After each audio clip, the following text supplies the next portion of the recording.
So we have a board here that needs Armor-Dilloz installed in it. This is a dry Vega. There's nothing in it right now for sealant. It was just installed because I'm going to give this board away to a friend.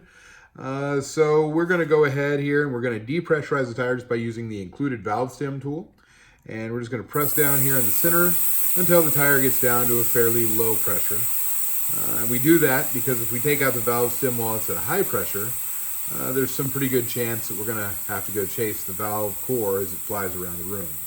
So there we go. Now you hear that air dropping down. That's about right. So now at this point we can take the tool. We're just going to stick it right in here. And we are going to get it settled down into the center of this around the valve core. And we're going to just turn it like we would a regular screw. And what that's going to do is it's going to loosen that valve core. And we're going to go ahead and take it all the way out here. And there we go. So now we have the valve core. We're going to set that to the side over here.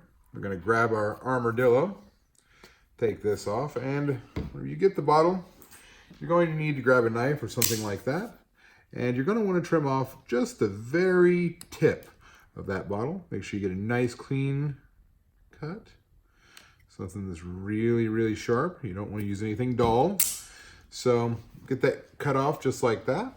We're going to take the bottle and we're going to bend the valve stem just a little bit towards the rim here to make this easier. Stick that down in there, make sure it's nicely seated. We're just going to squeeze.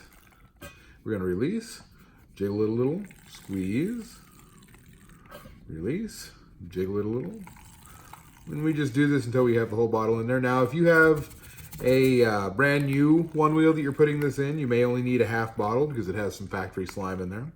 Or if you're just boosting up the tire, you may not need a whole bottle. For example, if you already have a bottle of Armor-Dilloz in there, but you've had several big punctures and have lost a lot of material, you may need to boost the tire.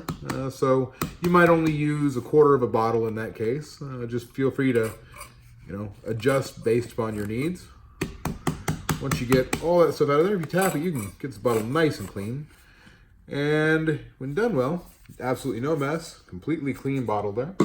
We're going to go ahead now. We're going to grab that valve core again. We're just going to toss it right in there like that.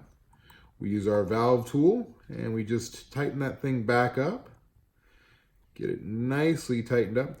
Not too tight, but nice and firm in there so it'll stay in there. And that's it. Just like that, you have your tire full of Armor-Dilloz and you are good to go. Repressure this and ride. You've got a bulletproof tire.